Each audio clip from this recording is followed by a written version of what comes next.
coolness has always been this thing that I've always been like, since I was a child, like suspicious of, and also on the outside of, and like, so I think about like adolescent or previous attempts to be perceived as hip or cool are always like treacherous. So you've always been suspicious of cool, but then what's funny, the irony of that is I want to be cool. Well, you're cool now. Oh God. You're cool to all the kids, the young kids coming up doing sketch comedy and stand up.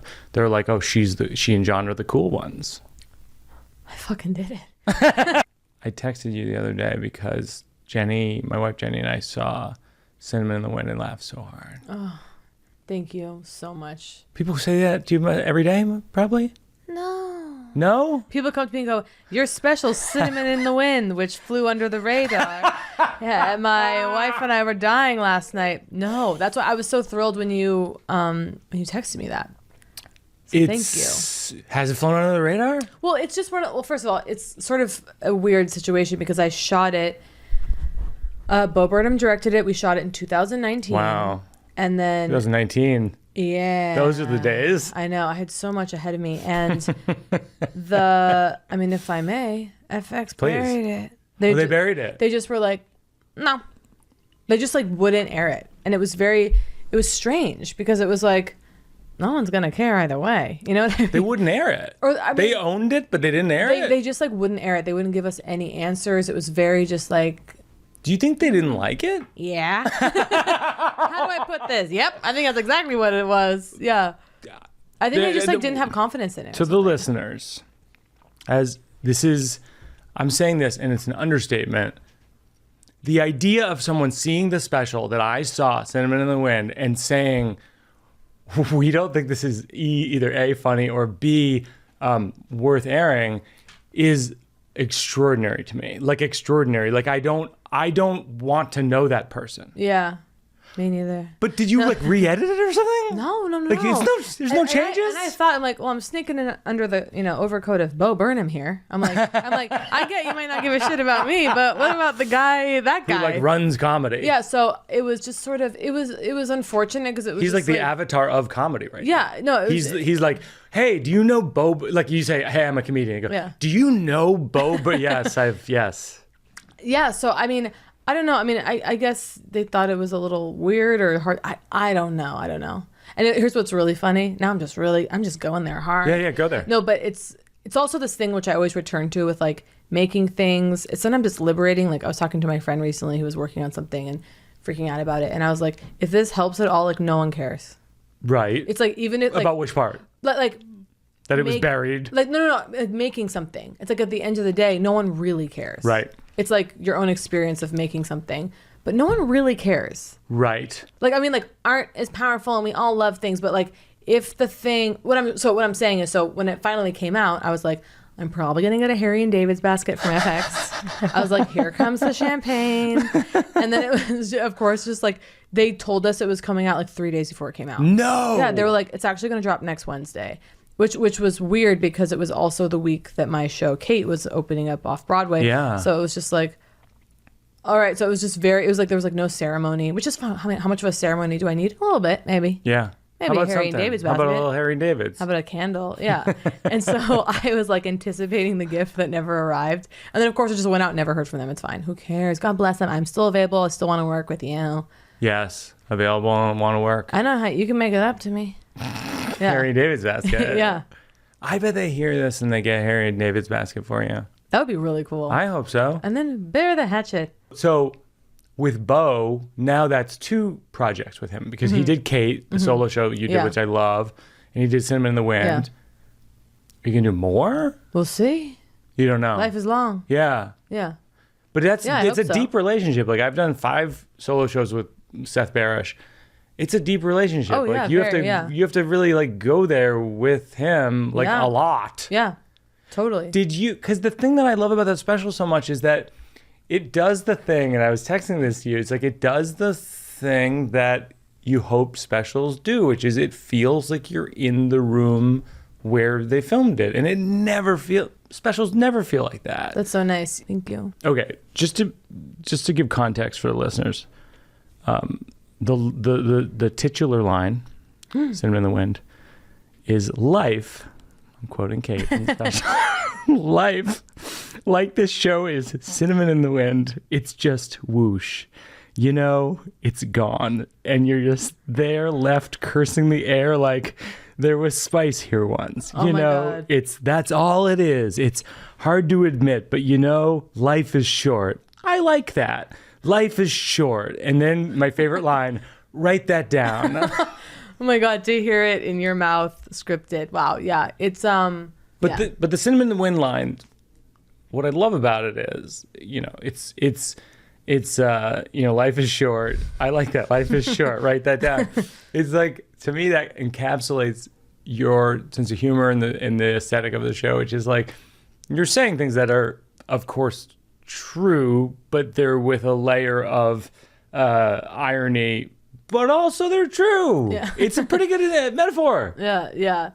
Oh my God. Do you feel like that with, because your stuff so often, like, well, I shouldn't say that. Your stuff is between Kate and Cinnamon in the Wind. It's like parodying comedy, or it's parodying, even when you and John went on the Tonight Show and did like a 5-minute set about getting ready to do your set. Like, so much of it's this meta kind of, we're not going to do comedy. And it's like, what you're making fun of is kind of me. You're like earnestly like doing a solo show. Do you think you'll ever come over to the dark side and do a solo show where you reveal yourself? I know, right? Do you think about Right? Well, that's what's funny to me, because I've always been like, I see those things as being very revealing. Like, I feel very naked and vulnerable.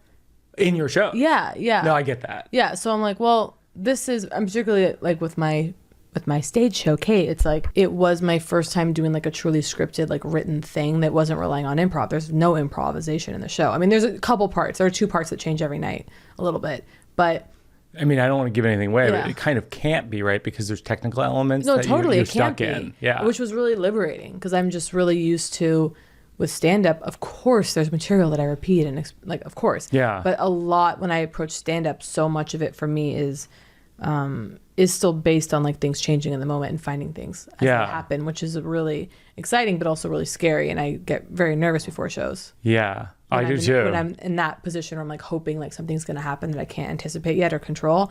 Whereas with the stage show, I'm nervous, but in a different way. And there is I can kind of relax into the structure of the show. It's really liberating. Why do you think, I've been thinking about this a lot lately, the idea of like nervousness, because a lot of times people will say to me, like, do you get nervous before shows? Because I think that's the thing that people associate with live performance. It's Yeah. like, of course, like, I would never do that because it's so nerve-wracking. And I think I kind of came to grips with the fact recently that I do get nervous. But for years I was like, nah. Oh my God, yeah. And now I'm like, no, I do. But what do you think makes you nervous about getting on stage? What's the worst outcome? Not being funny. Yeah, yeah. And feeling... Is it on you or is it on the audience? Me. Like, on you. Yeah. Embarrassment. Yeah. And just like, I had kind of a weird set. So I haven't been doing stand-up because my life has really been this show. The show, I wrote it for 9 months and I was performing it. So I wasn't doing stand-up, and I'm now like, all right, I want to get back into stand-up. And so I've been doing some shows. And I also realized, though, I have a very high pain tolerance. Like, I can come off stage and be like, I think some people would be like, that was bad. And I'll be like, I had fun up there. Like, I think I do, like, strangely, I'm able to take it or something. I mean, it hurts, but also I'm not in a position, not to brag, it's not like I'm eating shit all the time. Yeah. Really. Like, but I'm thinking about this because I had a show at the Comedy Store at the in the main room the other night. Yeah. And it was like, I was like, this is interesting, and I might have bombed, but I didn't really feel it that way. Yeah. But I was like, this makes me nervous. Like, I think for me, if it's like, there are moments where I feel like I really connected and I liked what I was doing and they liked it. Yeah. But then in that, because that environment is like, I'm not usually in like conventional clubs. Yeah. But I've had great experiences in conventional clubs, whatever. But, you know, it was like a table of Navy SEALs, and I found myself being like, the Navy SEALs, do they even let Jews in? And then like they're like dying. I'm like, why am I doing, like, what am I doing? I'm like debasing myself. I'm like trying to like contort to like give them what I imagine they want from me. But I think also I'm just out. I just have not been doing stand-up in so long that it feels kind of suddenly foreign or extra nerve-wracking. But definitely didn't answer your question. You were saying, what is the nervousness? Yeah. What's the worst case scenario? The worst case scenario. Oh, because here's the thing about if there is something true where if I feel like I'm doing something that is funny, that feels exciting to me, usually it will work.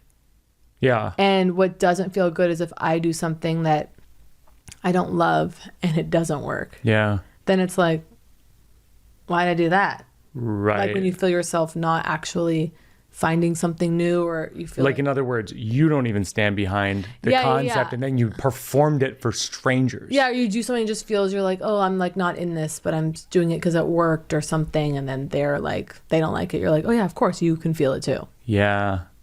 What's the weirdest thing that you've had in relation to an audience member? Because you like when you walk into the audience of Kate, yeah, the show Kate, there's a sign that says don't look at me. Oh yeah, well, and this you're was sitting like, there. This was a very last minute joke that was making Bo and I laugh like 2 days before we opened, which was like, it was always like, okay, I'm gonna sit in the entryway in sort of a gallery environment, and I'm gonna be sitting with a spotlight on me, and it was like, I should have a sign around my neck or something. It's like, what should the sign say? It's like, I should say, ignore me. Just like, ignore so, me, and it just like made us laugh. And it was like, yeah, okay, like, let's make the sign ignore me. And then it just like stuck.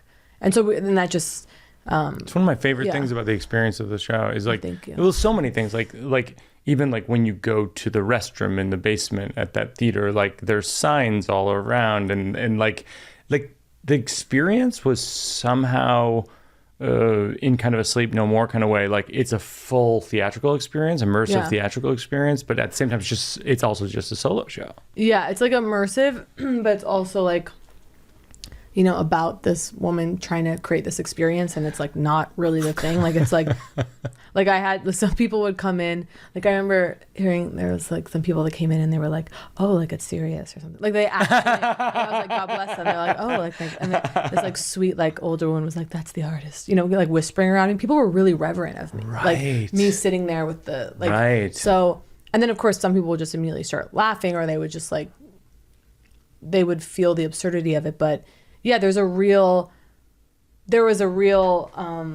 this like person that I'm playing, this version of myself is like trying to create this experience for people, but it's just not really working or something. Right. Like it's like almost the thing, but it's not. And well, also it's this thing which was always my self-consciousness with my show is like, to be clear, I'm not making fun of modern art. It's like that's been the oldest, like that joke is beyond over. It's like, but there's something. And there is something in me that genuinely does want to give people an experience. Yeah. Like take them out of the everyday or make people, you know, in awe of something. Like, of course. And you do. And I can get this out of it. It gives away too much of the show. But it's like you have a running thing of you're going to cry. Yeah. Can I say that? I don't know if that's like in the reviews or not in the reviews or. I think it is. I think it's okay. But like. It's a compelling thing to watch a human being try to cry. Yeah. Well, it's like I think just there's something just deeply embarrassing about being an actor. Something deeply embarrassing about like being on stage at all. Yeah, of course. Like, and I actually feel almost now, or it's like in the last 10 years or 15 years, I don't know, it's comedies. Like I think about when I was starting stand-up when I was 17 and like, it was still kind of like a weird thing to do it. Yeah. And like, even just in the time that's passed, comedy now is like, it's like so popularized in this way where I just think people have less shame about it. I think they should have more. It is mainstream. I always say that to people because people speak to me as though these people who are, you know, the Bert Kreischers of the world or the, you know, or even Mulaney being in tabloids or something. Yeah. Like they talk about it like they know him or whatever. And I'm just like, it didn't used to be like this. Yeah. Yeah. Like when these people, like Mulaney's an interesting example because it's like when he got into comedy, it wasn't the kind of art form where your divorce would be mentioned in the tabloids. Oh my God, I mean, my God. Yeah. And so I think it's kind of a shocking turn for people like you and I and others who are just in this thing. I can't even go to the grocery store. Exactly. I'm being swarmed. No, but it is true. It's like, it's just social media. Is that what it is? Probably. Surveillance, constant. I think it's constant surveillance And that's doing it's it. the constant surveillance and the self-surveillance. Yeah. Did you tell me this when you were in New York for so long doing your solo show? Mm-hmm. Did it make you want to live in New York? Yeah. Good. Well, I lived in New York for 8 years. Oh, I know. No, but of course. But you left us. I never even told anyone I left because I couldn't accept leaving. I wasn't like, I'm leaving, come to this arcade bar. You know, I just was like, and send me off. I just kind of left. Yeah. But didn't. And send me off in this arcade bar. like whatever, the sort of like thing that people do is, but I just, no, I love New York and I love being here. And, you know, I get to be here a lot and yeah, I'd move back. I just, you know, my parents are old. They live in LA. Right. I get it. Only child. One time orphaned.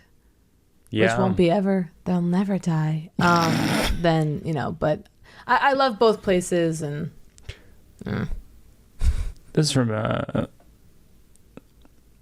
this is from your show.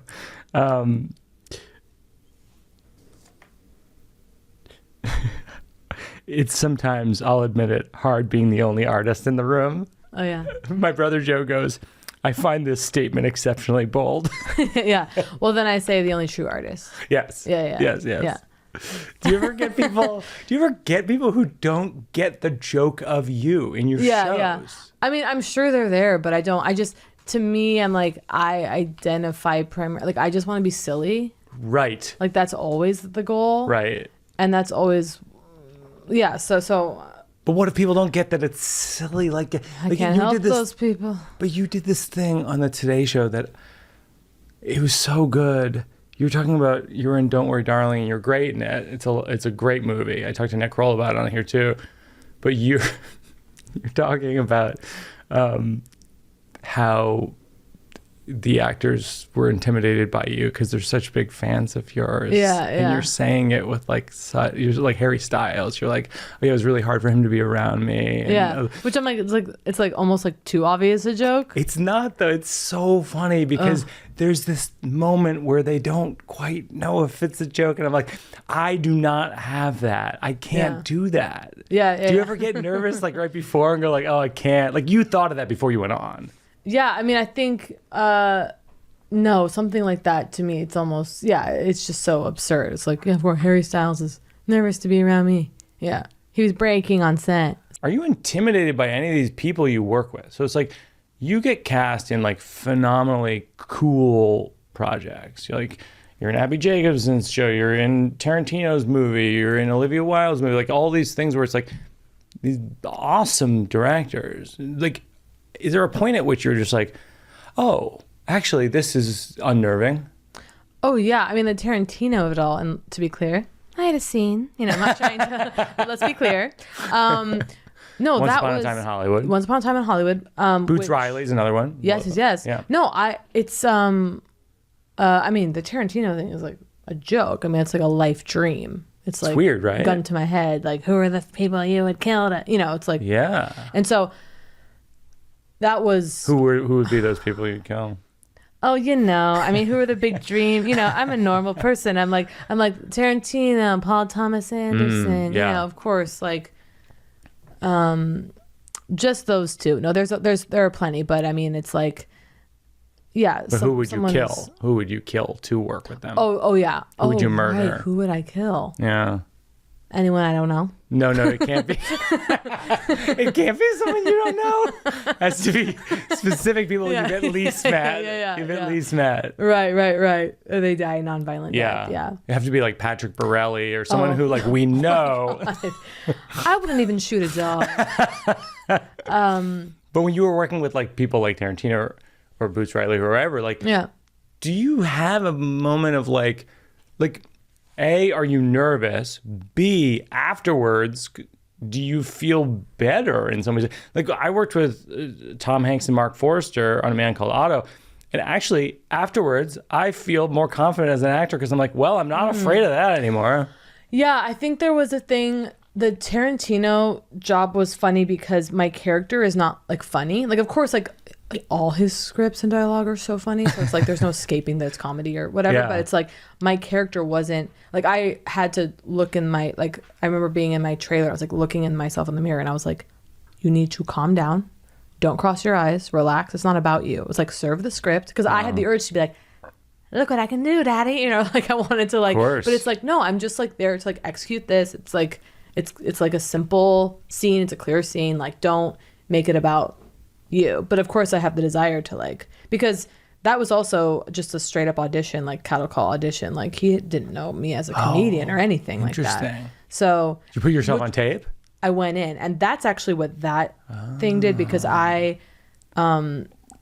that's the only job I've ever gotten from a straight up audition. Really? Where the person didn't know me. And I'm not exaggerating, the only one. And I've been on 4,600 auditions. Yeah. And I just always know I won't get it. And I'm like, well, the job isn't to get the job, it's to make a fan, you know, or whatever. So I went into that where it was like, oh, you know, went in, 10,000 like women in the waiting room. The walls are paper thin. You can hear what everyone's doing.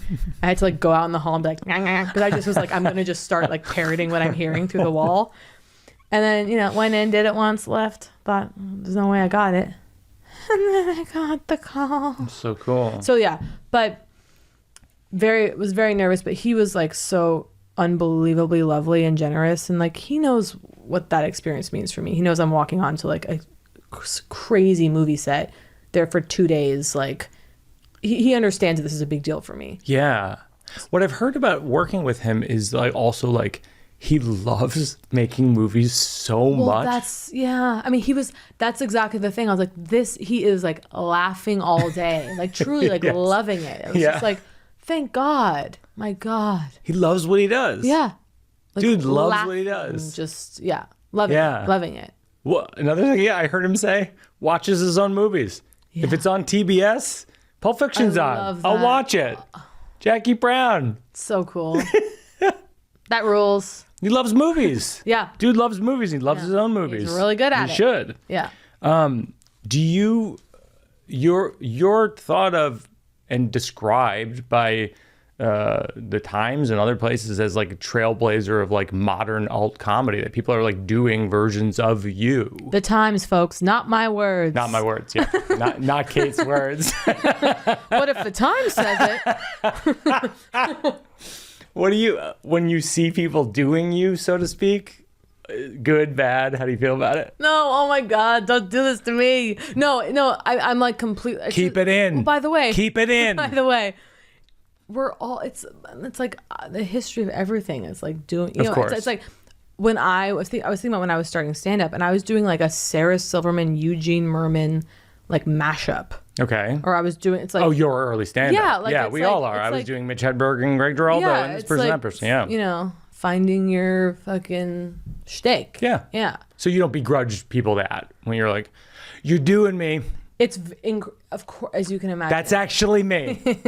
If someone says to me, oh, this is it's like, truly, it's like flattering, move on. Like, all right. It's like, yeah. It's like if someone can like no one can take your thing. If they can, No. you're fucked. You know, it's That's like, true. So it's sort of like, well, that's true. like you know. You have a great joke about how your influences are pottery and small batch granola, and in such small quantities that they resist capitalism, and Carlin. Oh my God. Which is great. Thank you. What are your actual influences in addition to small batch granola? I mean, yeah, when I was like starting to get really obsessed with comedy, I was actually you know, the Invite Them Up like double CD. I was obsessed I love with. that album. Yeah, and the double CD. Well, there were two. Double CD, yeah. And I actually met Bobby Tisdale the other night for the first time, and I was like so starstruck. I was like, 30 seconds of stand up. I was like, oh my gosh, I love Bobby. Like devoured all. I was so obsessed with that scene, like the Rafifi, like everyone that was coming out of that, and Variety Shack. Yeah. And like Stella, like, oh my gosh. And all. Yeah, you're on that album. Yeah, I'm on Invite Them Up. Like, yeah, it's like everyone. I was just like, I just devoured it. I was so obsessed. So that scene was huge for me. That thing, you could never have guessed at the time. I remember Jack Vaughn was the producer of it for Comedy Central Records. He's like, I'm doing a double album of Invite Them Up. And I thought like, yeah, sure, you could do that. It was like one of the most prescient things I've ever seen happen in comedy, which is like taking a scene, a downtown East Village scene at that moment with Eugene Merman and all these folks, and just capturing it on album, putting it out as a double album. It's really like varied and all kinds of bizarre stuff. But like, you know, it's Mulaney's on it and Aziz is on it and all these people who ended up having big comedy careers. But it's like when they were starting. Yeah. It's a really good album. I really can't wait to go back and listen to it because I think it's the sort of thing where like music, I'll listen to it and just know every like lyric. Like it'll just immediately return. Did you have it like... Well, that was poetic. Well, did you have it like... Well, Andy Kaufman is like always credited as like the forefather, or Andy Kaufman or Steve Martin. Yeah, Steve Or, like- Martin. Like I was obsessed with Steve Martin. Did he come to your solo show? How do I put this? No. He was shooting, you know, his show, and you know, people were busy. No, of course. I would of love course. to. I will be doing it in LA. Tickets aren't on sale yet, Oh, you're but doing it in I'm LA? announcing it here. Oh, we're got the breaking scoop. news? Breaking news: mid-January to mid-February, Pasadena Playhouse. Oh, we're breaking news. We're breaking news. This I is guess I huge. can. Why not? Yeah. So We love to break news here. but tickets aren't even on sale yet. I'll be posting, but yeah. So Wait, when is it going to be? the show will be mid-January to mid-February. Nice. The Pasadena Playhouse. Have you ever been there? Beautiful. Yeah, I theater. performed. I workshopped Sleepwalk with me there. Oh, yeah. I'd never been Gorgeous. there. It's like They just beautiful. won, I think, an honorary Tony the other day. did? Yep. Do you? Oh, this is one thing I wanted to ask because Mabel pointed out, who works on the show, that there is an analogy to what you do and what you and John do with your sketch show, which I love also. Oh, thank Holy you. cow! It's on Peacock. Thank you. It is on Peacock. So good. and The Lonely Island. Mm-hmm. And like the lonely, like, because Yorma Taccone was on this show, and like we talked about this idea of like that sketch show is so strange, like to the point of like, I want to say you're beavers going through TSA. We are. You want to say it because that's all it is, my friend. And like it's so, like, the work that you and John do together is so absurd that as a fan of it, I'm just asking, like, what's too absurd to pitch to Yeah. John? Like, do you ever go like, yeah, I shouldn't pitch that? I know that was like something that actually our director, who we collaborate with a lot, Andy DeYoung, he was the one who actually said, I think I was walking through the airport with him, and he was like, yeah, like, you guys should just be like beavers at the airport or something. And I was like, beavers at the airport? Print it. Like, it's like, which often happens with us and myself. Like, it's like first thought, best thought, like whatever, just like whatever. It's just like, all right, that's it. Like, First thought, best thought. And just like not going into it too much, just kind of like there. There's a lot of credence to first thought, best thought. Yeah. And so, but I think one of the balance between absurdity and sincerity, like that's always the sort of the stuff that I like the most, kind of has both at the same time in equal measure. Yeah. I believe women have the right to steal cosmetics. Oh yeah, that's an oldie. Are you kidding me? We're forced into a system where we have to constantly pay for creams, powders, and lotions. This is a great example of great joke. In my mind, I'm going, that's illegal. Yeah. I don't actually support that. Yeah. That's hilarious. Yeah. I feel like when you can convince an audience member to laugh at a thing that is entirely incorrect, it's like you win. Yeah. And it's true. I mean, I still feel that way. Yeah, it's true. Yeah. There's truth. Right. It works because there's a grain of Well, truth also because to in it. that, because I used to actually be like kind of a klepto. Oh, really? Like, I mean, I used to Breaking news. I used to actually steal makeup. Right. To be send clear, this to not wait, from Deadline? small- Can we not- send this to Pete Hammond? Not from small businesses, and I talk about this with them. I know. I'm like, we're talking about big, Sephora, CVS. They can take it, but it is, yeah. I mean, Yeah, the makeup industrial complex. yeah. Taking this, Fuck them. yeah. Yeah. I pay for it now. Yeah. Still tempted at times. Yeah. Wait, so you stole Gives you a real when? kick. Yeah. You steal in high school? A little later. Let's just say I'd be not much later, but maybe 20 years old. Hit up the Sephora Union Square. Oh, okay. Get some Dior foundation. Go to CPK. Okay. Shaking, Say no the more. adrenaline. This is called the slow round. Do you remember a period in your life where you were kind of like an inauthentic version of yourself? Like you're like a totally different I Kate? think I'm living it now. An inauthentic version. Yeah. I was kind of like, I sort of could move freely between all groups. Yeah. 'Cause I was just like, really was kind of just like the clown. Yeah. It's like coolness has always been this thing that I've always been like, since I was a child, like suspicious of and also on the outside of. And like, so I think about like adolescent or previous attempts to be perceived as hip or cool are always like treacherous. So you've always been suspicious of cool, but then what's funny, the irony of that is I want to be cool. Well, you're cool now. Oh God. You're cool to all the kids, the young kids coming up doing sketch comedy and stand up. They're like, oh, she and John are the cool ones. I fucking did it. I guess it's cool to be yourself. But what you were saying though, I'm like, oh yeah, I can like remember those attempts, or just the inherent like, which I think everyone goes through. Like, of course, like probably. Do you remember a time in your life when you ran away, like physically ran away? Like I'm running away from home. Yeah, or anywhere. I think I remember doing the very kind of cartoonish, like, I'm leaving when I was a child, like with a suitcase. But for real? Yeah, like packing up. I had like a Mickey Mouse, like patent leather suitcase. And I was like, wow, fuck you. You know, and like kind of packed up to leave. Wow. Didn't leave, of course. But strangest neighbor you had growing up? Okay, so my house growing up, it's still where I grew up, my parents' house, there's an old age home directly across the street.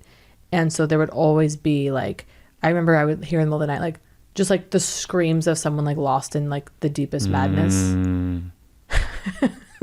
like the horror, like the deep, like when you're a child and you hear like a guttural scream from like an old man. Yes. And it's like it was like the most terrifying sounds that would come out of the old age home. Wow.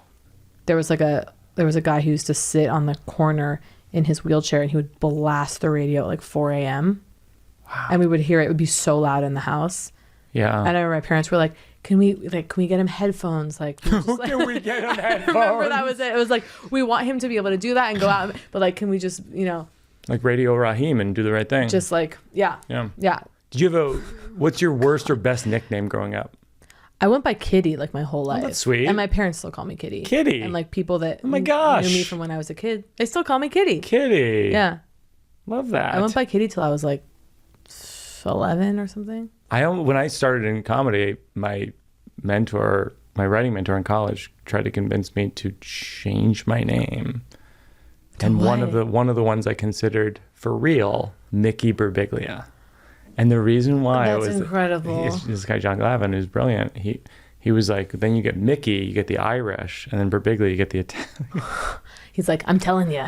No, for real. No one's gonna sink this act. He tried to really make a case for Mickey Birbiglia. Mickey Birbiglia. Yeah, but I think Mickey's a great name. Mickey's a fun name, and like I just think it's never too late for Kitty if you want to go with it. I know. Kitty Berlant. I mean, Kitty Berlant has like a black and white classic comedy quality. Yeah.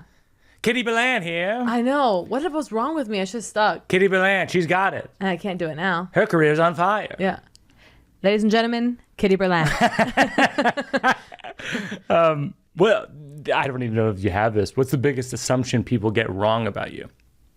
I think people think that I'm this is a weird thing to say. Like, people are always like, you're nice or something. I'm like, yeah, what? Like, I think there's like I think sometimes people, maybe less so, but I think sometimes people think of my act or something as somehow like impenetrable or like not like, again, like maybe like not vulnerable or not like in the room or something. Like, I'm like, I think the thing of like, oh, they're surprised when you are nice because your act is so like kind of like edgy in a certain way. Maybe this like kind of like arrogant or like impossible to like pin down or something, where it's like, no, I like pin me down. It's like I can talk. I can have like I can have a grounded conversation with someone. Which I think is a comedian thing too. People just think that you're like, or sometimes people are like, I can't tell if you're making fun of me. I'm like, all I said was, how are you?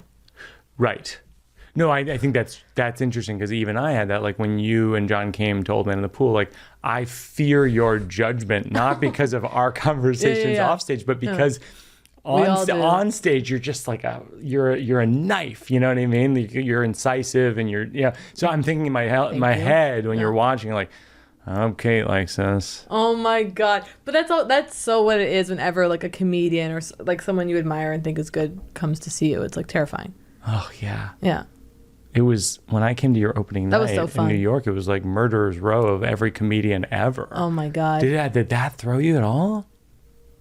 Because it was like, I want to say it was like half the cast of Saturday Night Live was there. I think Bowen Yang was behind me. I think like, I want to say Alana Glazer was there. Like, it just seemed like everyone ever was there. It was so fun. It was really nice. Yeah, I mean, I think, yeah, of course, it's nerve-wracking, absolutely. Yeah. Absolutely. What's a song that makes you cry? Oh, God. What is, okay, let me think about this a second. A song that makes me cry. A lot of them. Neil Young always makes me cry or like pulls on me in that way. Heart of Gold? Yeah, or it's just funny. Imagine that I actually have never heard a Neil Young song. Like, yeah, that one, or the man who wouldn't go away. Yeah. Up on the mountain instantly. or Yeah, something. yeah. Yes. Yeah. What's the best piece of advice anyone's given you that you used? So hard.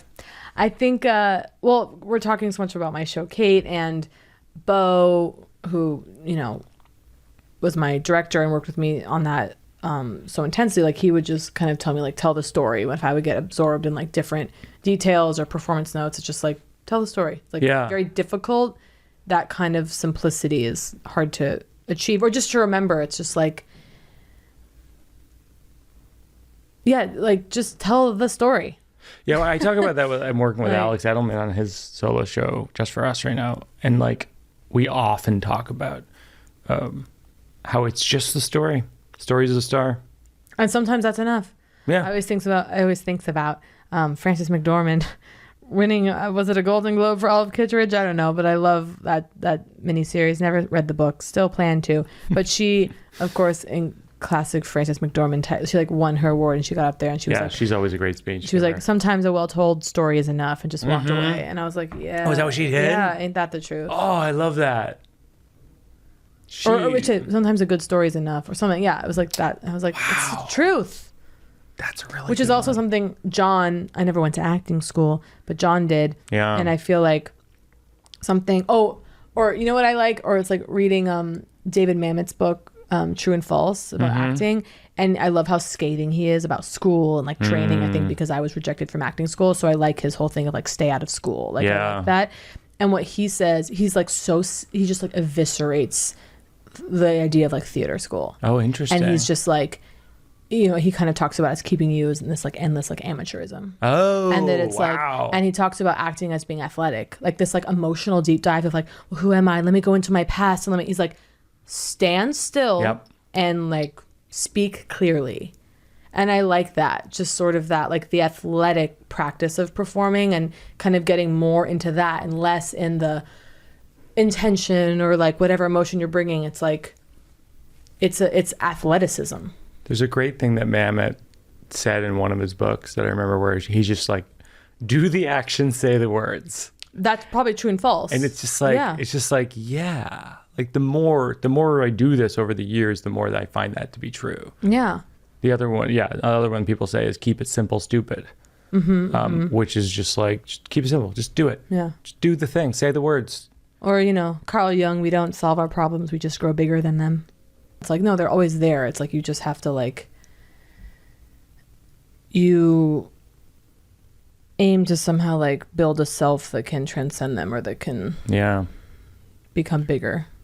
That's super smart. It's just like, it's never going to get solved, which I think is helpful. Oh, you know, it's funny. It's one of the questions is, what's a group that you were rejected by? And it's acting the big school. One. Acting school. Yeah. Holy cow. The big guy. This is inspirational. Oh, yeah. Rejected. Quentin Tarantino didn't ask what acting school you went to. Isn't that the truth? And I still mumble. Didn't have the vocal training. Yeah. No, I applied for acting school, went through all the auditions, the whole thing. No. Can you believe it? Well, my question is... Best thing that never happened to me. That's right. Yeah. So my question is, you get, someone's watching this, listening to it, You get rejected from acting school. What gave you this confidence to be like, no, I got this? I was already doing stand-up at that point. I had started to do stand-up. So actually, I think what did happen is I was rejected from acting school, and I was like, okay, well, I'm just going to become a stand-up comedian. Yeah. And so, like, my stand-up has always been actorly or something, but I didn't think about, I mean, I wasn't acting, and I wasn't doing any acting outside of stand-up. No, and also you did something in your control, which is like doing stand-up. This is called From the Notebook, where I work out material on the show. Unbelievable. That's one of the things that's odd about this show is like I do material that's not done, it's unfinished, and so if you have a thought, hit me with it, or a tag, or or really just like an extrapolation, like it makes you think of something else. On stage, I go, "This is how I dress." One day, I walked into a Marshalls and I said, "Which section do undercover cops shop in?" They pointed me to the button-down shirts and khakis, and here I am. That's perfect. It's really based funny. It's based on this true story. I was in Greenwich Village. I was walking on the sidewalk, and a guy passed by me and said to the person walking in front of me, "You have an undercover cop behind you." That is so funny. And the guy looked back at me, and then I looked behind me. And then I look back and I go, "No," which is, of course, what an undercover cop would say. That is so funny. So that's fun. And then the other thing in the universe is there's another, like, there's so many drugs in the village. Like, it's such a, like, this guy came up to me the other day. He goes, "Hey, you look like you could use some cocaine." No. And I go, "No, thanks. I've never used cocaine." And he goes, "Sorry, wrong guy." And I was like, "Oh, classic mix-up." I love that still happened in New York City. Just coming up to you, going, "You look like you could use a bump." Yeah, there's a lot of drugs here. Yeah. A lot of drugs. Well, if the drugs aren't here, where the hell are they? Where are they? Where are they? Exactly. I don't have a joke on this yet, but it's like I've never seen cocaine. For real. Yeah. People view me as such a straight arrow that it's never crossed their mind. He should see it. Right. We should show it to him. Just so you know. Yeah, just so you know what ours looks like. Yeah. Maybe you'd want to get involved. I've had people go like, "Hey, and I'm like, no. But I've never been like, I've never looked down You've never seen the a barrel. mirror with some I've never looked down the barrel of a cocaine cut. Yeah. It would be so, imagining you like seeing cocaine and you like being reduced to like a child, like imagining you like dragging your fingers like through like perfectly like laid out lines, just cause like as if like you'd be reduced to a child, like in play, like a play-like relationship. Like if you show a child cocaine, well, they'll like mess up the cocaine with their fingers. Sure. Like the idea of you as an adult just being like you having fun with cocaine. Have fun with cocaine. It. Yeah. No, I like that.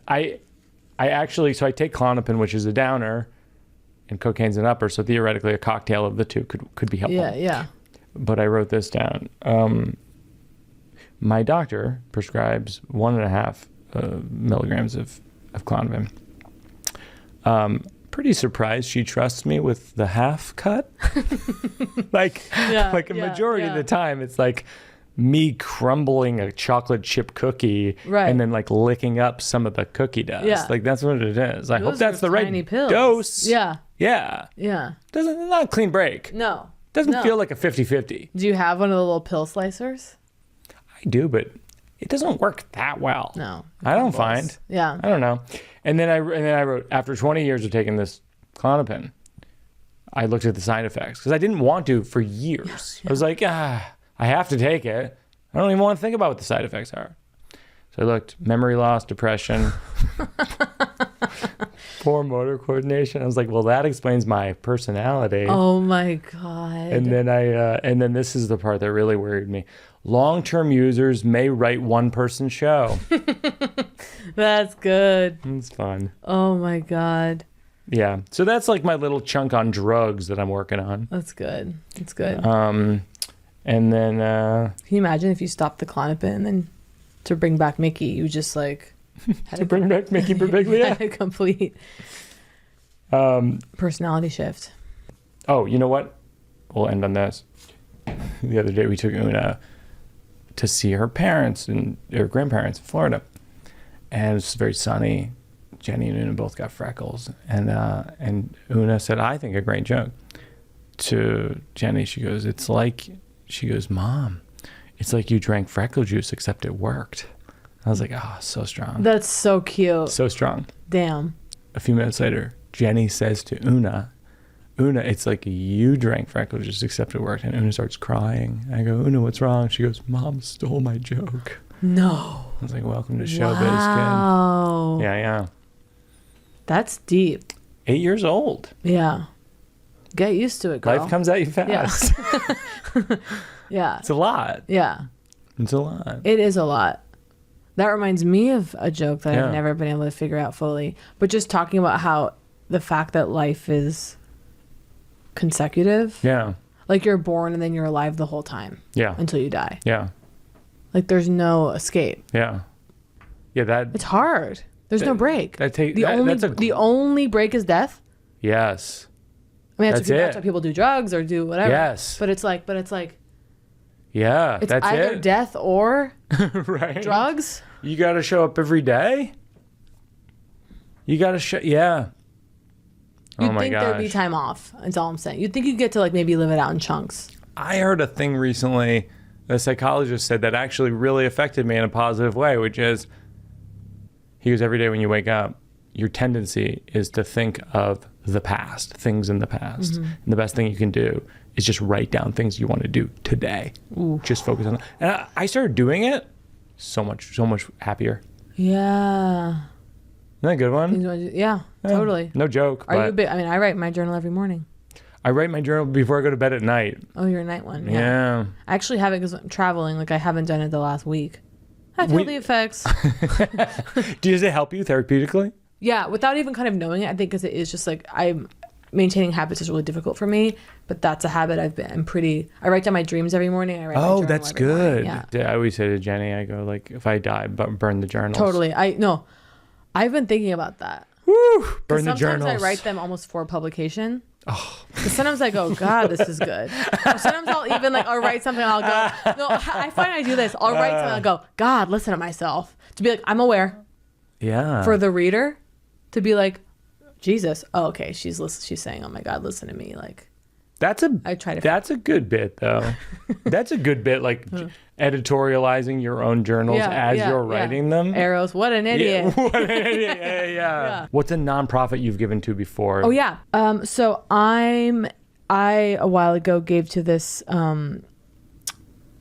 foundation and would like to promote them. They're called Dig Deep, and they provide water to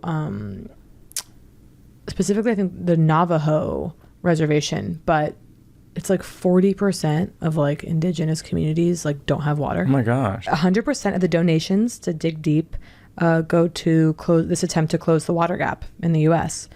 That's fantastic. Yeah. So we're going to contribute to them. We're going to link to them in the show notes and encourage our listeners to give. I can't thank you enough for coming. Your special is so great. Your solo show is so great. It's going to be in Los Angeles.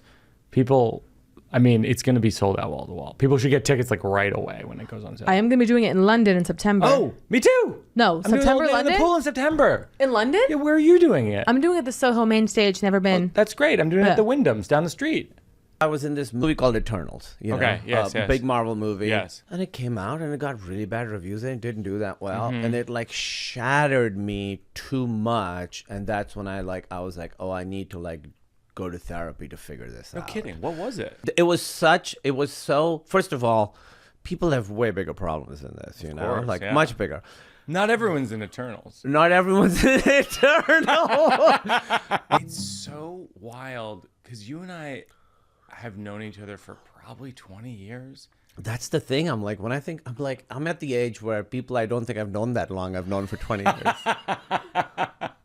That's how I feel. Yeah. I'm like, I haven't known that guy that long. And you do like, no, it's been 24 years since I met him. I think I met you at Michael Showalter and Eugene Merman's show in Union Hall.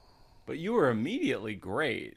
I mean, we were both in our 20s probably. Yeah, I think we're about the same age. But what the difference that I had was I had spent 6 years in Chicago doing stand-up. So you were great. You're really good. Well, when I got here and I started doing open mics, I was doing open mics with people who'd been in a few months into it. I had 6 years of stand-up and confidence behind me. So, and when I was able to, the weird thing that happened was my persona on stage completely changed when I got to New York. Really? So weirdly, all the material in Chicago I couldn't do anymore.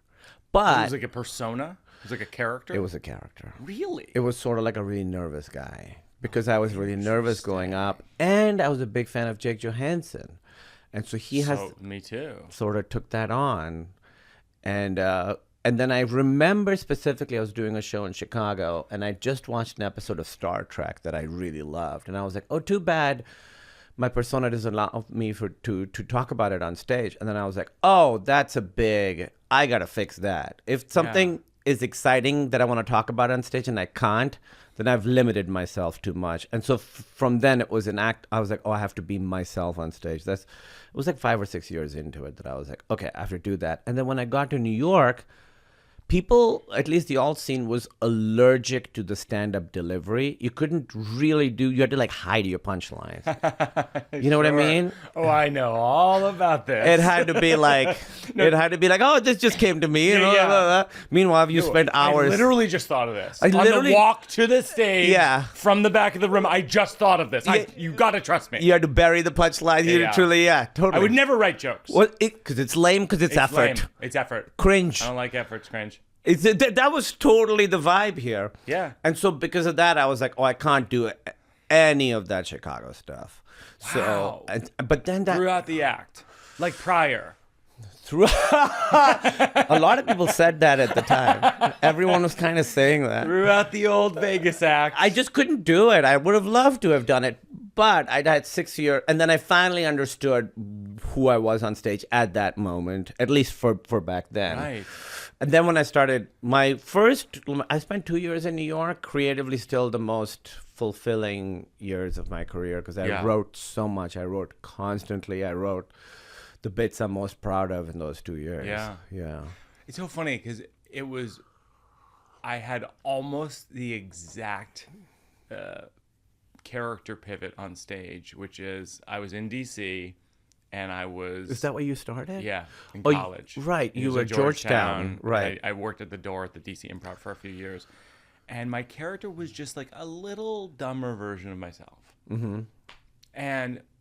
because I think when you're starting out, it's fun to be kind of less intelligent than yourself and insecure, etc. Right? And then I moved to New York, and I think for the first 2 years, it kind of hit me like, no, I should play to the height of my intelligence. Right. And then it becomes most important that everyone know how intelligent I am. Then I become, first you're like, I'm just stupid. And then it's like, no, it's vital that you understand the depths of my intellect. A full 180. Yeah, totally. No, but then But then weirdly, like that hung with me. Like I was on Marin recently, and he still holds on to like the Mike persona when he moved to New York. Wait, so you're saying Mark Maron holds on to stuff from the past? Is this? No, I don't. This is what people say. I don't know. I don't know anything about it. Be careful. No, I didn't say this. I love Mark, but we've had our times in the. We've had. But he's what we call in Italian culture a character. He really is. I mean, there's talk about no difference on stage, off stage. Oh yeah, he's Mark the whole time. Oh yeah, it's pure. Yeah. Well, I would very, very.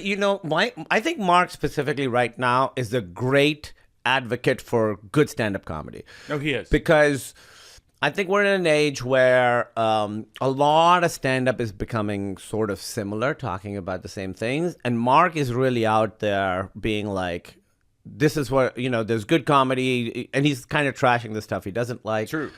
And, doing a lot of stand-up in LA recently, because I'm all over the place, but you're good. I stopped doing stand-up for like 7 years. I didn't do stand-up. Oh, we're going to talk about that. So when I started up again, I was a little bummed out going to the club, seeing like all these guys and being like, this is what comedy is. Like back in my day, it was about being original and doing something nobody else is doing. 1700s.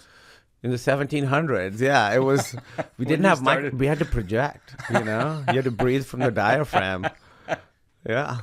No, but that's interesting. So you thought that the newer crop of comedy it was not as exciting. Yes. Were you at clubs or alt rooms? Clubs. Oh, clubs. The alt scene in LA is not super hot right now. But to really, really quickly say, when I've toured and I've sort of done like, I'll just drop in and do like smaller alt rooms in other cities and stuff. Yeah. And I was like, oh, stand-up is fine. These people are hilarious. Right. So I think there is a reaction to sort of the dominant stand-up, which right now is, kind of like bro-y and stuff. Yeah. Outward facing. Yeah. For a while, comedy was really about like introspection, and now I think it's a little more bro-y. But What do you mean by outward facing? It's not really, I find, stuff that's particularly vulnerable. You're not revealing yourself on stage, where I think there was a while where that was really valued. Right. You're mocking outward versus looking within. That's right. And obviously comedy's a mix of it, you Sure. know. But I feel like when Louis C.K. was at his height, he made this thing where everybody was talking about their deepest, darkest feelings inside. And now I think it's more, like I said, about mocking things outside. Yeah. Which is, to me, it's less interesting. You had the thing where you became so big so fast, and then you became a movie star. And then like you were sort of gone. And it's like, did you feel that? And did you feel that about other people when you were coming up, where they would kind of go into the ether and never return? Well, the people that I knew early on who really hit it big from like my scene in Chicago, the ones who like really hit it seemingly not overnight, but kind of was like Hannibal exploded, while he lived in Chicago. I think he already got really big. Yeah. Because he did Aspen on Montreal, one of them. I remember when Hannibal showed up in New York and he was immediately great. Yeah. And those guys obviously kept doing stand-up. And Pete Holmes was in that scene, right? Pete Holmes. And he's never gotten good, but he's a good guy. At some point, he should learn he's gonna be good. Do well on stage. No, I think he will. It's gonna take some time. I think he just, Everyone, I think is an expression, everyone in their own time. Yeah. It takes how long it takes for them. It's been 25 years? Any second now. Yeah, it's 30. For him, it might be 40 years. But when you get there, we'll be like, you're not going to believe it. Pete's good now. Yeah, Pete's great. Pete does well on stage now. Yeah.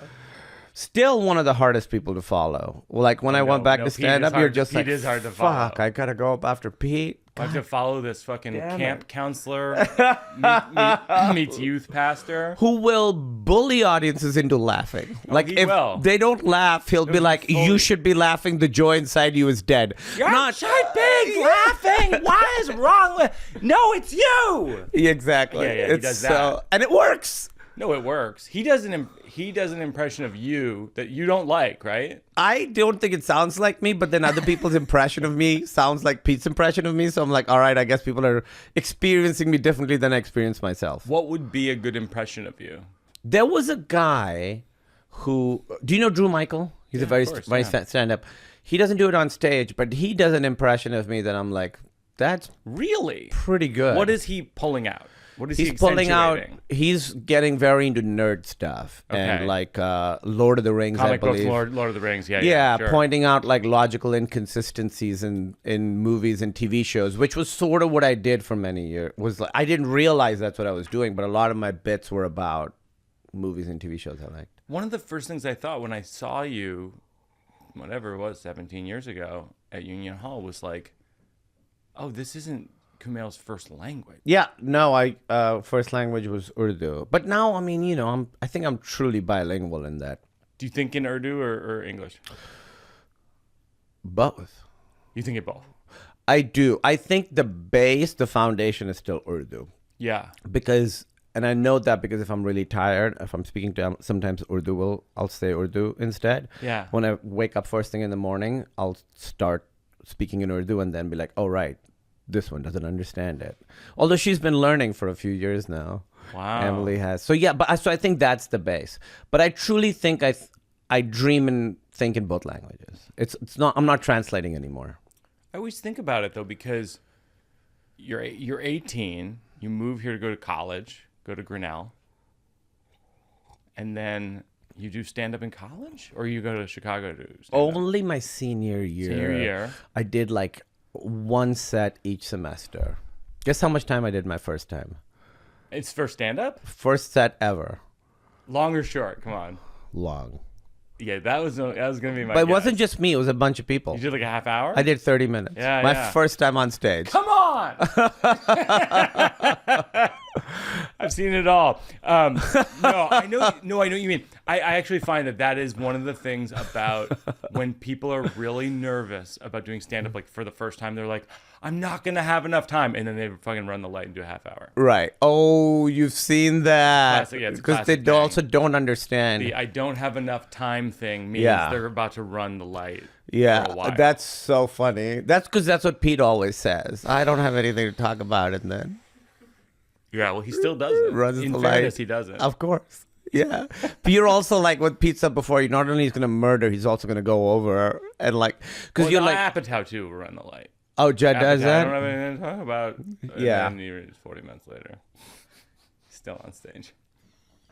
I think Judd loves stand-up more than anything else. Oh, He's he one of the loves biggest stand-up. movie directors in the world. And I think for him, stand-up is like the highest He's art form. coming on there is. here again next week for like 4th or 5th time. He loves talking about stand-up. He loves doing does. stand-up. He loves It's his first jokes. love. He loves jokes. Yeah. How did you end up making The Big Sick with Judd? That feels like a huge life-changing thing. It was. I mean, it's. I'm To this day. to this day. He the became thing a I'm movie most star and a proud of. Oscar-nominated screenwriter. It happened because a few years before, I would guess it was 2013 or something, or 2014. We were premiering Silicon Valley at South by Southwest, which was 2013, I think. Mm-hmm. And Judd was there premiering Girls. Like we started at the same time. Yeah. So I met Lena Dunham there. And Judd was there, and I'd never met him. And Pete, was it Pete's podcast? Pete was doing his podcast, I think, and he had a bunch of guests on. It was me, Judd, Todd Barry, Chris Gethard. Yeah. And Judd and I got along great, and we kind of hung out that weekend, and we had a great time. And then that Monday, I got a call from my manager. It was like, hey, Judd wants to know if you have any ideas. And I was like, whoa. I mean, this is the biggest comedy director in the world. Yeah. And I was like, what? So I went in and I had a meeting and I had all these ideas. I remember when I've talked about this. One of the ideas was about a ghost witch. It's a witch who dies and then it's the ghost of the witch. And he was like, do you have any other ideas? And then I was like, well, my girlfriend was in a coma right when we first started dating. And then we fell in love I fell in love with her while she was in a coma. And he's like, yeah, that's the story. Do that. Yeah. And that's how it happened. That's how we started. And I first started writing it on my own. And then I went to Emily and I was like, this is both our story. Yeah. I need you to we need to do this together. Had you done anything with Emily? Like creatively? That's a good question. We hosted a video game podcast together. Yeah. Which I guess is creative. But we'd never written together, which to me is the most intimate form of working together. Yeah. Or it might be a director-actor relationship. Yeah. Might be the most intimate, creative way of working together. But writing together, you're like, people are seeing inside your brain, For sure. It's Like, did you have to bring up things with her in the writing process where you're like, oh, I don't even want to bring this up. I don't want to say how I felt about this. Well, you just write it and then you send it and you wait to see what happens. But it was interesting because I'd written the pages from my perspective and then she reads it and then she rewrites it from her perspective. So truly in writing The Big Sick was the first time we understood what it was like for the other person to go through it because our experiences are very different. Like when she's in the coma, when she's in a coma for 8 days, we are absolutely miserable, right? It's the worst thing. We don't know if she's ever going to come out. Yeah. It's like bad. Every day is bad. Right. She's not there for that. When she wakes up, she's miserable, tube down her throat. She can't talk. They have to tie her down, otherwise she pulls it out. Miserable. and we're elated because we're like, oh, she's out, she's gonna be fine. So our experiences are completely on paper. You'd think similar, but we didn't go through the same things in any way. Even the timing was different. So that stuff, understanding, and also just understanding what it was like for her to have like your body betray you, really didn't understand any of that until we started writing The Big Sick. Still trying to understand. Really? It. Yeah, I feel like our sort of relationship patterns in some ways were born from that experience. Yeah. And we're still sort of trying to, in some ways, get out of those canals, you know what I mean? Yeah. Gosh, yeah. Jenny and I wrote a special and a Broadway show I did called The New One about having our child, and about how I never want to have a child, and then we did have a child, and how all the reasons I was right and wrong ultimately. And yeah, it's a level of deepness that is somehow even closer than marriage. And dangerous, because like you end up crossing lines of, you don't have to tell your wife or husband everything. Yes. And it's like you're writing with them and you kind of are. You really are. It's a new level of vulnerability that's very scary, but I think ultimately beneficial to a relationship. Yeah. I do think as I've started being just more open with her about everything, about not just stuff about us, but also like, I'm starting this new job and I'm kind of scared I'm not good enough to do it. Like just saying that out loud to her. It's just made us closer. What you just brought up, I don't know why it made me think of this, but I think of us in many ways as having like opposite careers or opposite approaches to our careers, in that you were like, I'm going to do my own thing. I'm going to write my own stuff, control it, do it. You've made a couple of great movies. You've done all these shows. You totally were like, I'm not going to go into the machine. I want to do my own things. And I kind of went the other way and did go into the machine. And I am now seeing, I have no regrets, but I do now want to prioritize doing things the way you do them, which is, I'm a writer too, and I feel like I'm only using one part of my skill set. Right. You want to exit the machine. I want to at least be able to control more of the machine if I'm going to be in the machine. So now I want to, like, there's a movie I want to direct, a small movie I want to direct. Yeah. I want to talk to you about directing at some point. Yeah. I just want to be, Emily and I started a production company that we're now trying to like make our own stuff. I just got sort of dazzled by, people wanting to cast you and stuff. Yeah, of course. And it's great, but you also don't really, you're just at the mercy of other people's mistakes. And I want to be at the mercy of my own mistakes. So you're in town right now doing O'Mary on Broadway. Yeah. You're playing Lincoln, which made me laugh so hard. Have you seen the show? Twice. Yeah. It's so funny. Yeah, I think it's really hilarious, and I'm also friends with Hannah Solo, who is the understudy for Cole. I've been working with her last week. Yeah. I'm in rehearsal. This is my second week of rehearsal. She's phenomenal. She's hilarious, and Cole is obviously brilliant, and it just seems like good energy, the whole cast and crew. It's good vibes. Michael Lavoie and Carly are producing, who've produced a bunch of my shows through the years. I don't know them, but I met them. Really good vibes. Yeah. That's a fun show to jump on board of. I've never done a play in my life. Oh, interesting. Not even high school. So they have to show you the nuts and bolts of it? I didn't know what upstage and downstage meant. Oh, interesting. Yeah. I'm still not. Upstage is further away from the audience. Correct. Yeah. Yeah. Ding, ding, ding. Yeah, there we go. 8 days in, finally figured it out. It's really interesting because many things about it are interesting. And it's similar enough to screen acting that the differences are really confusing. Mm-hmm. One, we're going into a show that's already going. Mm-hmm. So in some ways, it's not like a collaborative experience. Mm-hmm. In some ways, it's like you say this line here, then you go here and you say this line here. Mm-hmm. And in the beginning, that first day, I was so overwhelmed because I'd never worked with like that, where you're usually like working with other actors, directors will have ideas like you say that there, but you're like, actually, I think I would be on the move. And they're like, okay, let's try that. Yeah. This is not that. Now that I've been doing it, I now understand the thinking behind all that. Like, Yeah. I understand why I'm saying this here, then I walk here and say this. Like, it makes sense. But in the beginning, the other thing is, the way I've done comedy has always been, hey, instead of this, can I say it like Yeah, this? sure.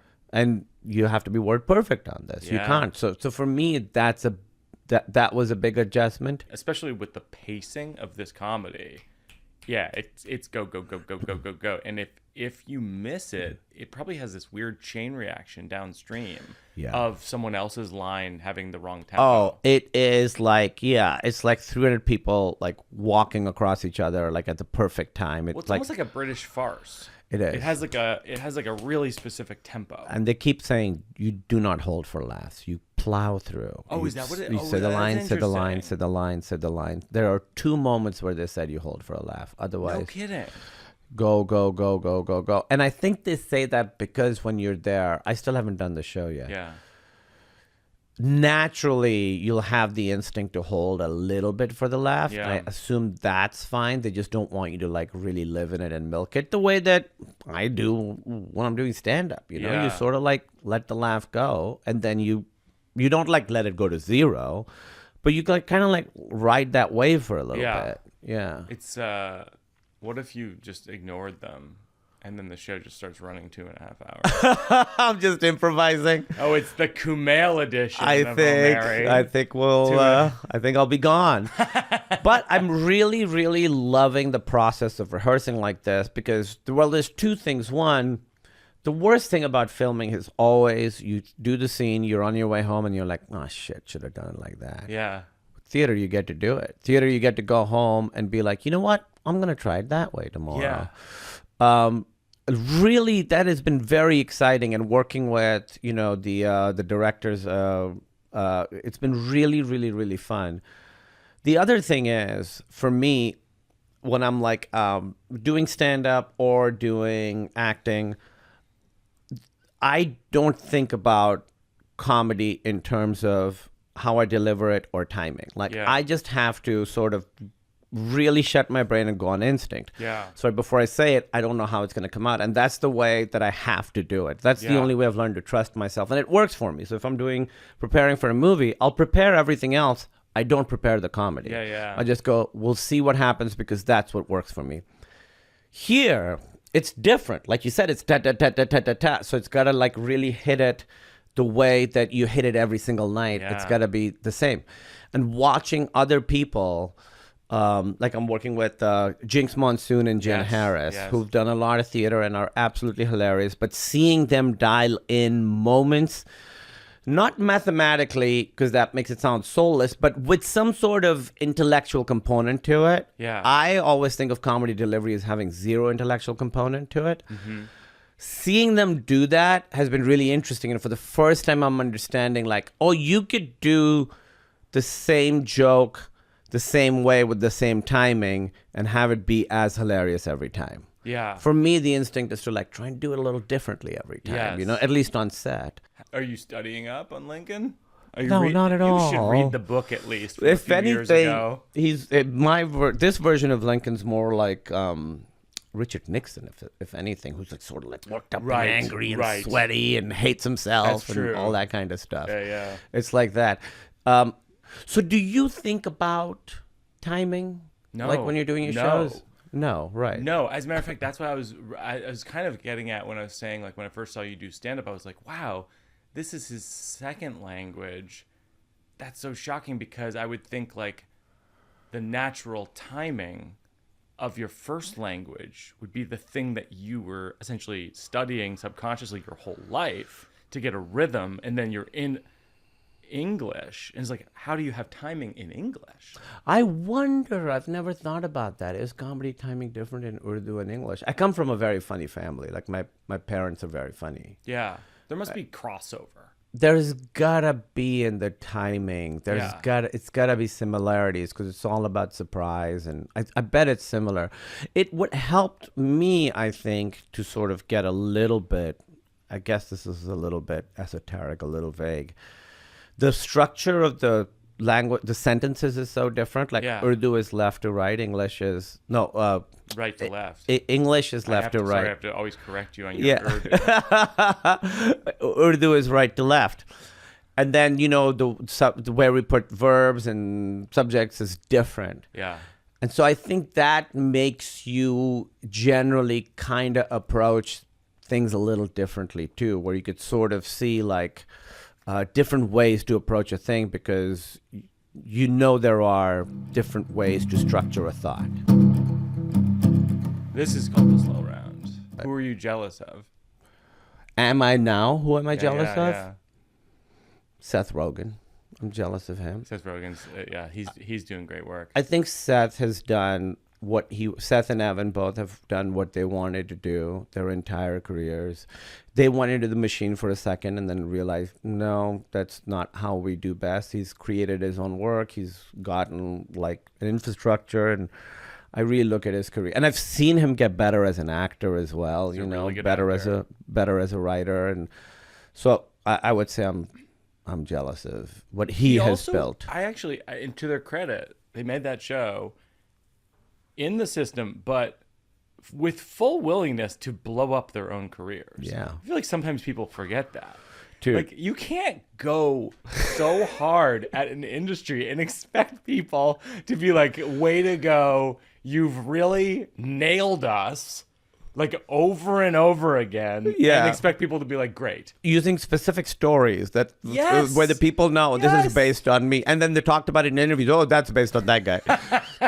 Also, it's not the first time they've done it. They took on North Korea, if you remember. I know. Oh my and God, that led to a hack of Sony, and led to like the head of Sony getting fired. So that's what these guys They're are at like South Park level satire. Yeah. All right, this next question is, did your life go how you expected it to go? Not at all. I mean, how could you? I mean, how could I? Yeah.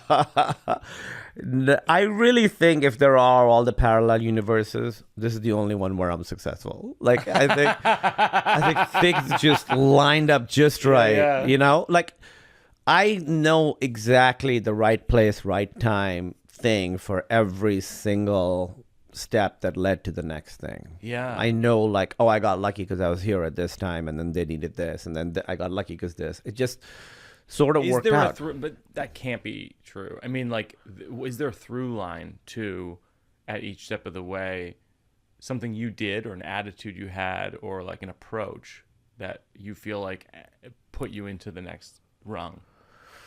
I really think more than anything, whenever people ask me for acting advice, I say, be nice to everybody and get to work on time. Yeah. And learn your lines. Yeah. So I really think it was just that I was like a good person to work with. I learned that, I think, I had my office job in Chicago when I was doing stand-up at night. I had my office job that I was terrible at. Yeah. I've had those. But I was nice to everybody. And everyone around me kept getting fired. In my department, everybody else would get fired, but I wouldn't. Yeah. And it's because people liked me. Yeah. Those other people were better at their jobs. Yeah. But they fired them. They kept me just because I was like nice. And so I think that's the thing, is that I work hard and that I'm like good to work with. I think that led to everything. But I would say all of my stuff leads back to, I would say, Portlandia. Like, I got so many breaks from doing the first season of that show. Yeah. Oh my God, you're so funny on that It was so fun. And I realized, oh, you could do comedy like this. It could work and just be fun. That show was like explosive. Like, when it came out, it was like, oh, it was that. It was, you can do it like this. Yeah. It was sketched like we had never seen it before. Yeah. And that happened because this is how lucky I was. When I first moved to New York, Colbert needed like a brown guy for a sketch. Mm-hmm. And so this guy, one of the writers, had done stand-up with, he said, can you come do this one little sketch? So I did this sketch, and went well. They had me back a couple of times. I like played this character. And then a couple of years later, I was in Brooklyn going down to the subway, and I ran into the director of Colbert, and she was like, hey, I'm working on another show. Do you want to come do it? I was like, yeah, of course. The next day I get an email about Portlandia. I was already doing Bumbershoot. Yeah. So I was like, okay, I could just drive. Seattle, yes, festival in Seattle. I was like, oh, I can just drive down, next day do it. I shot that scene for like 2 hours. Truly, she thought of me because she saw me walking down the subway stairs. Wild.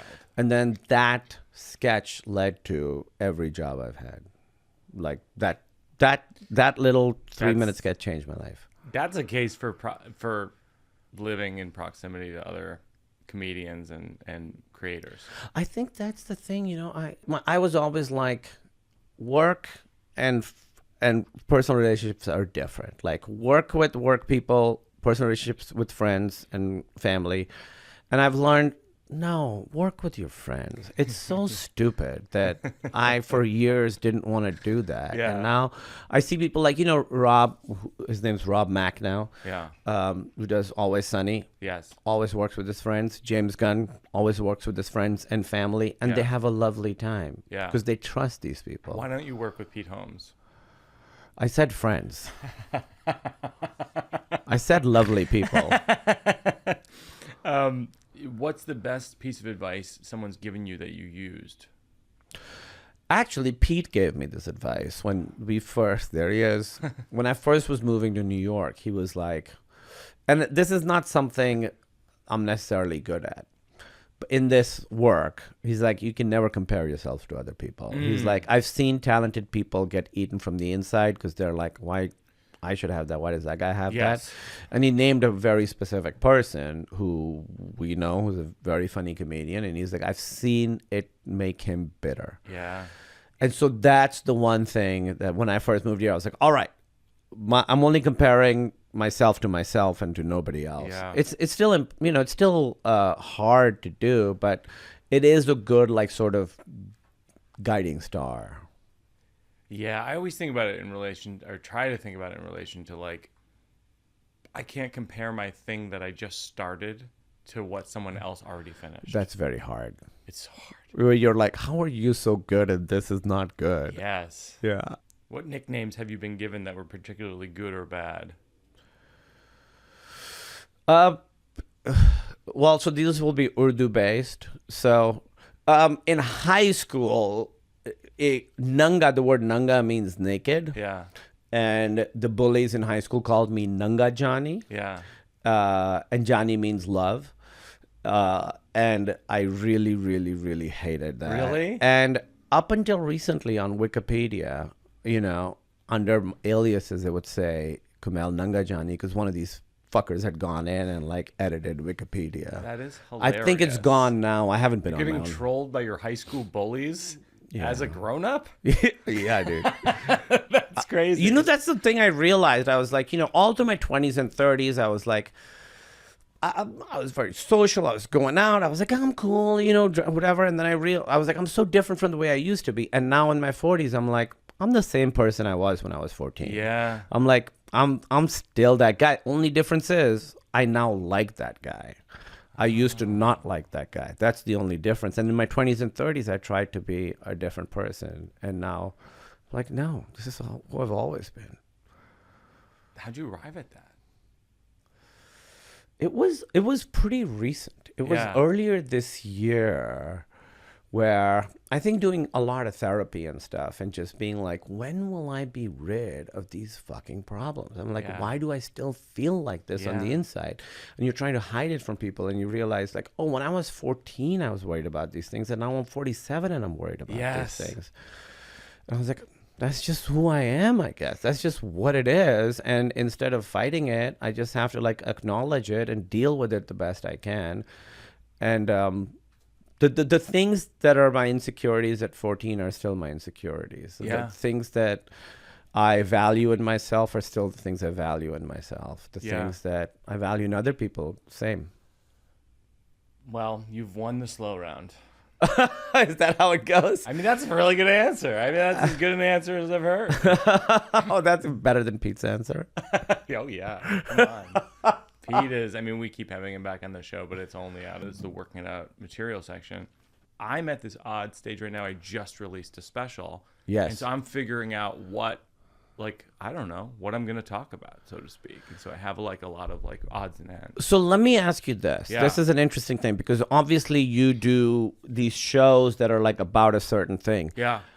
How do you get at that? Like, are you at this point in between shows just gathering stuff and hoping a picture emerges, or are you going the other way and trying to figure out what is the thing in your life that's like the thing to tackle next? Yeah. So I would describe it as when you do stand up, as long as you and I have done it, your brain starts to think in setups and punchlines. Yes. So I'm just jotting down whenever they come into my head. Right. Because they do. Yeah. On the subway, home from the Comedy Cellar or whatever. I'm just jotting stuff down. And then I try the stuff that makes me laugh, I put on stage and I see what's working. And then over time, I start to be like, oh, okay, I have a bunch of jokes about not wanting to have a child, for example, right. with the new one, or about death with the old man in the pool, or stuff with my dad when he had a stroke, and that's what The Good Life ended up being about. It's like once I realize if there's an intersection of what I think is funny and the thing that just keeps coming up over and over again, yes. I'm like, okay, I'm going to explore that. I think that's the really only gauge of what to chase. Yeah. This is the thing that keeps coming up. Yeah. I gotta talk about this. I gotta get this out. To me, the thing that changed how I approach stand-up was, I don't know if Bill Hicks said it or Doug Stanhope said it. They're like, when you first start off, you're talking about things that are funny, and then later you talk about things you want to talk about and make them funny, and that's like a big change. That's an interesting take. Instead of just like, oh, this is a funny thing that happened. It's like, I wanted.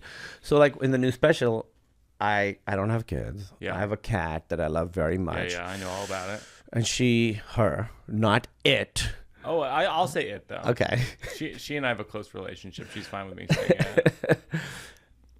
it. She was sick, and I was like, this is important to me. This really shook me. Yeah. I want to be able to talk about it on stage. And that took some doing to be like, I'm going to talk about my cat's heart condition on stage and write like a 7-minute bit on it. Yeah. So give me some odds and ends. I'll give you some odds and ends. So I have this thing about how my friend, like last year, a friend of mine, the premise of this one bit I've been doing is about how when you're married, you're able to communicate so much with so few words. Yeah. Last year, a friend of mine was like, I want to go skydiving for my birthday. I was like, that sounds amazing. And I went home to Jenny and I relayed this conversation to her, and she goes, you going to do that? And that's when I realized I wasn't going to do it. I said, no way. Why would I want to do an activity that's so dangerous yet so fun? Yeah. Because ultimately, I'm more afraid of my wife's judgment of me than I am of jumping out of an airplane at 9,000 feet. Because both activities have some element of danger, but at the end of one of them, you get to die. Yeah. That's great. So I've been doing that. It's been doing good. well. It's been good. But I'm trying, part of it is I'm trying to figure out like what's under that. It's like, okay, that's the joke. Well, what's under the joke? Exactly. Yeah. It's sort of like you're like still in a way you're trying to impress your wife in a way. You're still trying to like, you still want to be like to her. Yeah. The person that you want to be to her. I think that's right. But it is like, yeah, a lot of times it's like, to your question of like, how do you arrive at the shows? It's like, okay, you have that joke and the joke is funny. And it's like, okay, well, what's under that? And like you were saying, like, yeah, you're still trying to impress your wife. Yeah. But also like, you're afraid of your significant other in some way. Like, I feel like yes, of course. I feel like if I could crack that, I could really have a show, because a lot of times, especially in therapy culture, and I'm in therapy and I value it, but there is this sense sometimes of we're not afraid of our significant. You shouldn't be afraid of our significant other. And it's like, yeah, but we just are. Yeah, and they know. Yeah, they know it all. They got all the stuff. They got all the stuff. They got all the compromise. I mean, they got all the compromise. They got your P tapes, man. They got the flight logs. Yeah. To be clear, they do not have the flight logs.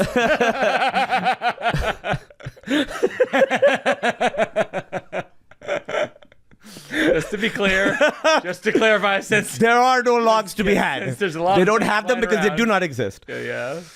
It's trust. I mean, that's what you're getting at, right? That's what trust is. Yes. Trust is, you know all my shit. This is all my stuff, deepest, darkest. Yes. Emily and I talk about it like and maybe this came from the conversation we were talking about. You'll know what I'm talking about.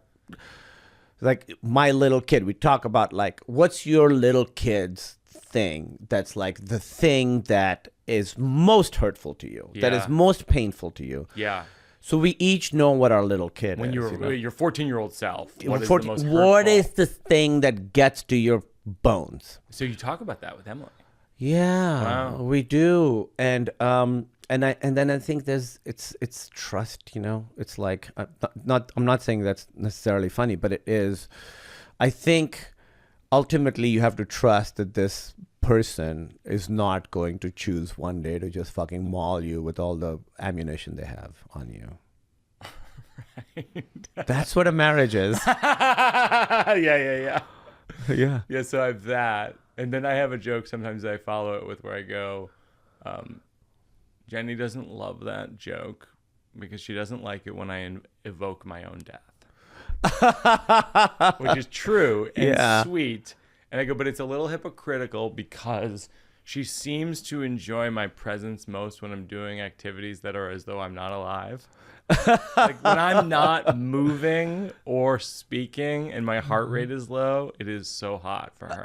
Like when I'm reading, it's like, you know what I mean? Like when I'm taking a nap, I go, if I died, she would be upset for sure. But if I'm being completely honest, for the first 5 minutes after she found my body, she'd be like, this is nice. It's quiet. Yeah. She'd draw I can do baths, my she'd do things. Wordle on her phone. Yeah, I can do my things. Yeah. 5 minutes. Yeah, that's really funny. And then I have this thing, I go, the detective would come over and be like, hey, we noticed a couple things on timeline. We're not saying this was murder because it clearly wasn't. Yes. It's a heart thing that happened. Yeah. However, we have conclusive evidence you found him and didn't call anybody for 25 minutes. That's right. Yeah. That's right. And we saw you did Wordle on your phone. Yeah. We saw that you watched your shows. You watch your shows. Yeah. So, and then at the end of that, I go, the detective would be like, we noticed you were on your phone.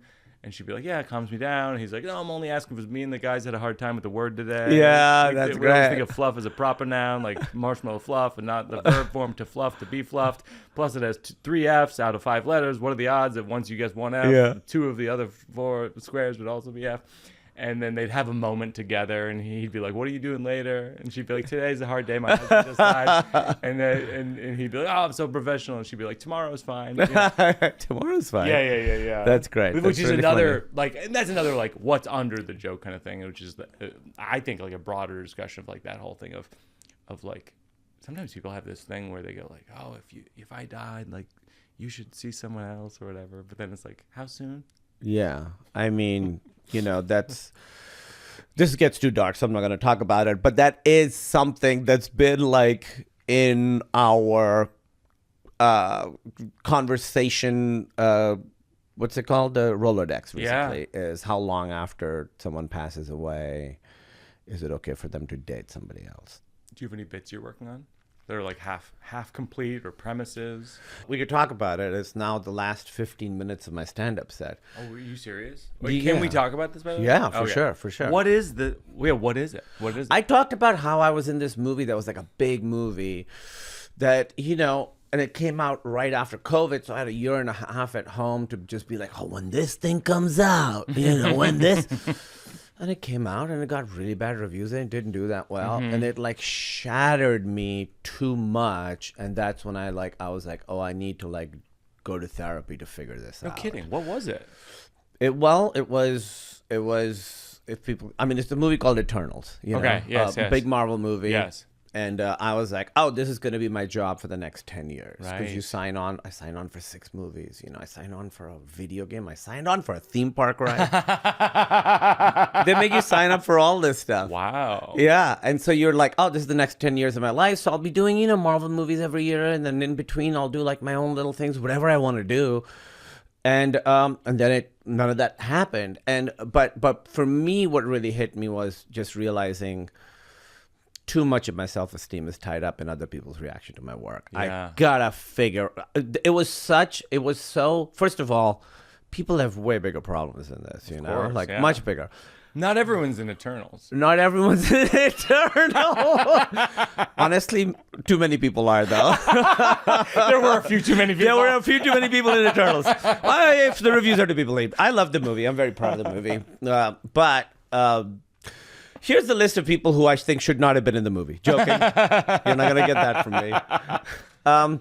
So anyway, that's like the last 15 minutes of my set. Now I talk about all that. Wow. And it's been really great. Yeah. You know, I didn't do stand-up for so long, and then I started up again. I did it now. I recorded it. It's going to be out on Hulu in December. Since then, I haven't really... There is, you know, I'll tell you this one joke. I felt... It's in my special, but it's one that would not have been in my special if I'd recorded it 2 weeks later. Yeah. You know? I mean, you do these shows, so I think... It's different for you. For me, you know, I had the structure of the show, and I was like, I like this idea, but I've never been able to figure it out. You know, sometimes you write a bit that does well for 3 weeks, and then it stops doing well. Oh, yeah. I recorded it right at the tail end of that. Yeah. So it did well. I didn't even do it my first show. The second show, the director, Bill Benz, who's amazing, by the way, was like, hey, do that joke. Yeah. I was like, okay, I'll do it. And then it did well. It's in the show. I like the idea of it. The idea of it is basically the reason I talk about having anxiety. And the reason we have anxiety is because our bodies haven't evolved appropriate defense mechanisms. Like still, you know, you get nervous, you start sweating, your heart's going. That's so you could run away from a fucking lion. Like that's what the purpose of that is. Yeah. But now it's just because like, you're laying in bed like, oh, I said something shitty to that person at that party, or they could have taken it wrong. And I'm laying in bed like vibrating because my body is like, go find a tree to climb. You're being chased by a lion. And you're just like, I just want to go to sleep. It's like, I'll make sure you grind your teeth all night. Yes. Will a visit to a judgmental dentist be the solution to your problems? Like, no. Like, I have a new job. I hope my coworkers like me. I hope they don't realize I'm full of shit. And your body's like, got it. I'll make sure you don't poop for a week. It really is true. That's why we have these reactions to it. It's because these animal we don't have earlier versions of ourselves. Yeah. Yeah. We got too smart too quickly. I know. But I mean, not that we're super smart, but you know, we transcended our animalness in some ways and not in others. One last thing is, when you were on Silicon Valley, did you ever meet like tech people who you were like? I've met all these people. Like you met Elon? I've met Elon. What was it like? You know, we didn't hang out or anything, right? But he was. Did he like the show? Did he like Silicon Valley? He didn't like the show. That's hilarious. He was like, so the first scene of the show is. It's such a funny opening. It's Kid Rock playing on stage, and then it cuts to the audience, and it's like at clearly some tech party. There's 7 nerdy dudes standing there, nobody's paying attention. Yeah. And Elon was upset. He was like, well, the parties I go to are much cooler than these parties. It was like, yeah, man, you're one of the richest people in the world. We're like losers on the show. Of course your parties are better than my parties. What are you talking about? That's really funny. Yeah. Did you meet Zuckerberg? I don't really blame Zuckerberg for not liking us because we did this thing. This is so weird, dude. So like year 3 or year 4 of Silicon Valley, you know, it was like one of the shows that people were watching and excited about. Yeah, so they invited me and Martin Starr to go present at this science awards show. Yeah. I think in San Francisco, but they gave us a private plane. And so it was me and Martin in a plane flying there. And it turned out to be an awards show for people who'd made scientific breakthroughs all over the world. And it was actually really, really great. It was a great thing, you know. It was like sort of trying to be like really celebrating these people, but in the way that we celebrate like the arts, celebrating science. So they had a bunch of like famous people presenting to people that nobody had ever heard of, but who'd actually made the world better. So Martin and I, they'd like written something for us, and we were like, this isn't funny. We got to do this. You know what we should do? The end. Famous last words. You know what we should do? You know what we should do? Yes, exactly. I would say 40% of deaths have been preceded by that sentence. That's a bit, by the way. Yeah. You know what we should do? I was like, so the end of the first season of Silicon Valley, there's this very funny bit about what's the best way to jerk off a room full of guys. Okay. Yes. It's like hundreds of people, and there's like it's very detailed because we're trying to solve a problem that we need to solve. I'm worried about this story. We can't figure it out. I mean, Worried it's about where this is going. Absolutely horrible.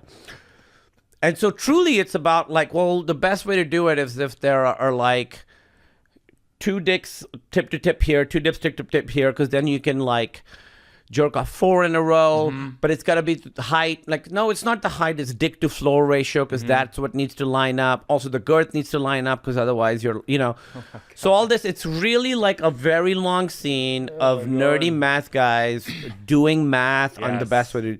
Yes. So Martin and I go up, and we're like, what if you had to jerk off everybody in this room? Oh my God. And we do the entire bit. It's insane. That we made them put in their teleprompter. For scientists. For scientists From who around the world. Many of them don't speak English. Oh God. I would say Jesus. almost none of them knew who we were crazy. or what the fuck we were talking about. And me and Martin do the full 5-minute scene to absolute silence and get off stage. And I think Zuckerberg was one of the people who'd like put it together. What it was. Yeah, and we went up. He came up and he was like, "What the fuck was that?" Oh my God. And truly, in that moment, he was right. The last thing we do is working it out for our cause. Is there a nonprofit that you like to contribute to? And then what we do is we contribute to them, link to them in the show notes. Yes, I really like Jose Andres' charity because he's, again, one of the best chefs in the world, does amazing food, but then really is trying to fix hunger in the world. He seems really focused on positive issues and dealing with hunger. Truly hunger. It's like, to me, I think hunger is, I think food should be a human right. Yes. You know, like I was saying earlier, like we're kind of animals, but we're not. We're in a position where we can fix it. I read a thing recently that was like, I don't know if this is accurate, but I'll just say it. Like it would take $35 billion to fix hunger in America. Yeah. No, when you go down this rabbit people hole, have that money. You get so mad about people have that money. Same thing with John Green has a book called Everything is Tuberculosis that just came out, and it makes you furious because you're like, oh, tuberculosis could be eradicated. Dude, like, we're really in money, that position. And it's money that people have. Yeah. So it's World Central Kitchen, WCK.org, World Central Kitchen. We'll contribute to them. We'll link to them in the show notes and encourage people to contribute as well. And Kumail, this has just been tremendous. I feel like I could talk to you all day. Yeah, I feel like we barely scratched the surface. I know.